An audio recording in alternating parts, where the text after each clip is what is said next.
It's the world's most well-known secret society.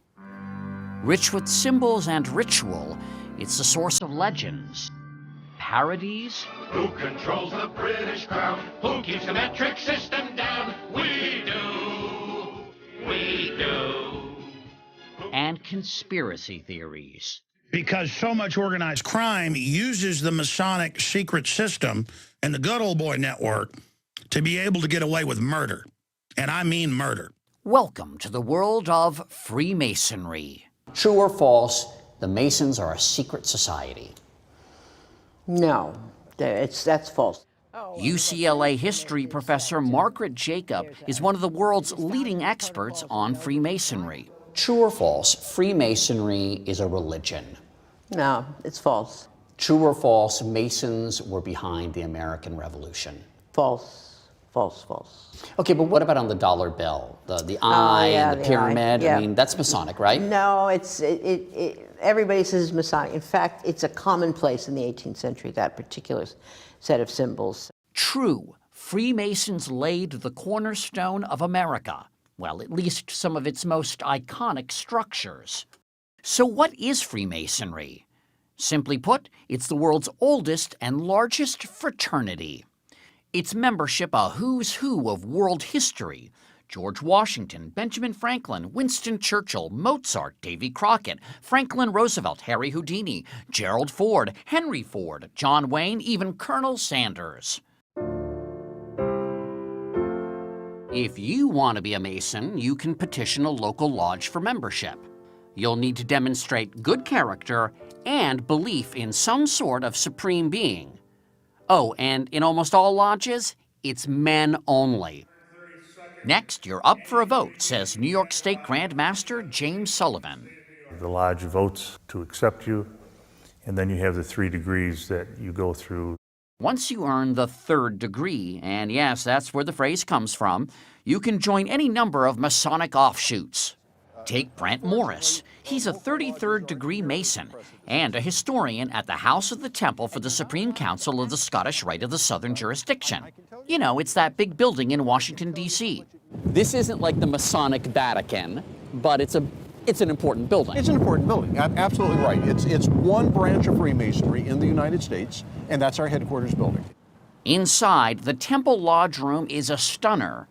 And downstairs, there's this. This is the flag that Buzz Aldrin took to the moon with him. This flag, Supreme Council 33 Southern Jurisdiction, went to the moon. Wow. Now, if tiny hats and small cars are your thing, then there are the party animals of Freemasonry, the Shriners. You may know them better for their 22 children's hospitals, where patients don't have to pay a cent. The Masons are philanthropic. They reportedly donate $2 million to charity every day. Freemasonry began in medieval Europe as a guild for stonemasons, but lived on as a social organization. 1717, the first Grand Lodge is created in London. And now there are many men in these lodges that are not associated with the trade organization. They're gentlemen masons. They're not stonecutters. They're not stonecutters. And so something has happened. A modern fraternity has been created. It wasn't long afterward that the conspiracy theories began. All these men with different neighborhoods, different professions, meeting in the cafe, breaking bread together, doing rituals. What could this be? So the response on the part of the authorities was, oh my God, this is a conspiracy. And so in 1738, Pope Clement XII issued the Catholic Church's first decree against Freemasonry, and it still applies today.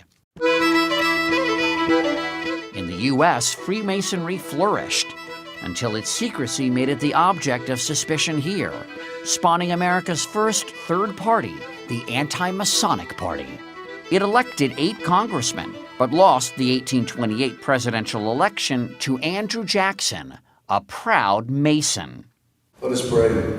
Today, Freemasonry has about 1.3 million members in the U.S., down from 4 million in 1959. Tell God and Heavenly Father, the supreme architect of the universe. Among the members today, African Americans, formerly relegated to a separate black-only branch of Freemasonry. And then there are members like those in Colonial Lodge number 1821 of Washington, D.C. Most of them are in their 20s, and some attracted to Freemasonry by Dan Brown novels and movies like National Treasure. And they formed a new brotherhood called the Freemasons in honor of the builders of the Great Temple. Who here was sort of drawn by the mystery? I mean, I'll confess part of it. I think it's so. Yeah. I think all it's a combination of history, tradition, and mystery as well. You know there's ritual, but you don't know what it is. Exactly. And that, how can you not? That's alluring. Yeah. I mean, that's the reason people join Freemasonry and not the Rotarians. So what about those secrets? What would happen if I found out the secret handshake and I weren't a Mason? Nothing. You wouldn't have to kill me? We might take you out and buy you a beer. The secrets of a Mason represent my integrity as a man. I took a promise that I would not tell you what the secrets of a Mason are. I didn't take a promise that I would care if you know what they are. Also a big secret? The meetings. No non-Masons or cameras are allowed, but St. John's Lodge number 1 of New York City agreed to give us a glimpse of one. For meetings, Masons dress up in their Sunday best and, just like the original stonecutters, wear aprons. At the center of any lodge room is an altar. And all the activities of the lodge take place about the altar. Piers Vaughn is the lodge master. Would people talk about religion here in a meeting? Absolutely not. There are certain subjects which are prevented from discussing within the lodge, and religion is one, politics is another.